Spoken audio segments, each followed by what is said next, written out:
பூசலார் திருநின்ற ஊர் சென்னை அரக்கோணம் சாலையிலே உள்ளது.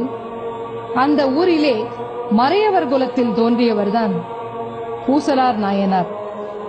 சிவனடியை சிந்தித்து சிவனுக்கு கோயில் கட்ட விரும்பினார். பொருள் இல்லை, பொருளை தேடினார், கிடைக்கவில்லை.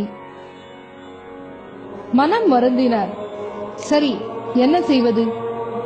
மரத்தாலே கோயில் கட்டலாம் என்று எண்ணினார். கோயில் கட்டுவதற்கு முன்பு அதற்கு வேண்டிய கல், மணல், மரம், சுண்ணாம்பு இவற்றையெல்லாம் சேகரித்தார். நல்ல நாளிலே திருப்பணிக்கு அடிக்கல் நாட்டினார். நல்ல நல்ல சிற்பிகள், தச்சர்கள், மேஸ்திரிகளை எல்லாம் வரவழைத்தார். கருவறை, அர்த்த மண்டபம், மகா மண்டபம், யாக மண்டபம், அலங்கார மண்டபம், கல்யாண மண்டபம், திருக்குளங்கள், மதில்கள், ஸ்தூபிகள், ராஜகோபுரம், திருத்தேர், உற்சவர் இவற்றை எல்லாம் தயார் செய்தார். எப்படி? மனதளவில்தான்.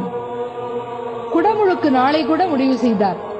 விழாவிற்கு வேண்டிய நெல், தர்பை போன்ற பல்வேறு பொருள்களையும் சேகரித்தார். இதுவுமே மனதளவில்தான். யாருக்குமே தெரியாமல் அவர் மனதிலே நடந்து கொண்டிருந்தது. இவரை உலகறிய செய்ய வேண்டும் என்று எண்ணினான் இறைவன்.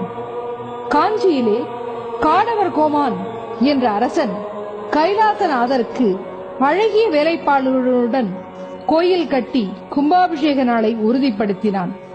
பூசலார் நாளும் மன்னன் குறித்த நாளும் ஒரே நாளாக இருக்க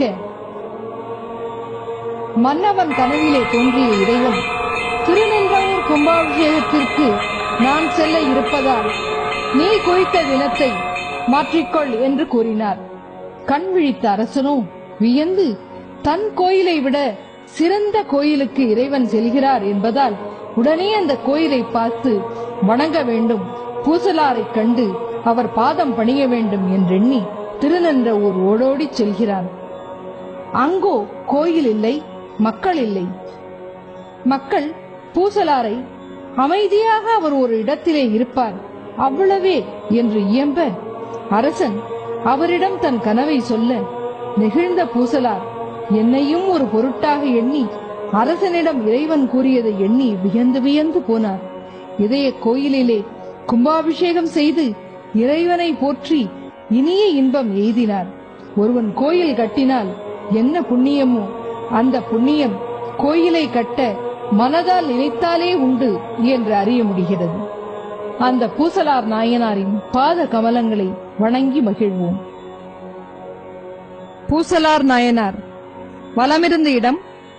பூசலார் நாயனார் தம் மனத்தே எண்ணி உருவாக்கிய திருக்கோயிலின் அமைப்பும் அத்திருக்கோயிலை மனத்தால் அமைக்கும் நிலையிலே பூசலார் சிவயோகத்து அமர்ந்திருக்கும் தோற்றமும் அவ்வடியார் தம்மை கண்டு வழிபட வந்த காடவர் கோமானை நோக்கிய நிலையிலே இறைவனை இறைஞ்சி நிற்கும் தோற்றமும், காடவர் கோமானாகிய மன்னவன் தேவியுடன் பூசலாரை வழிபட்டு நிற்கும் காட்சி.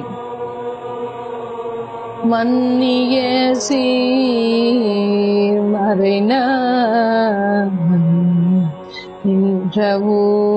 பூசல் மல்லிய சீமறைநூர்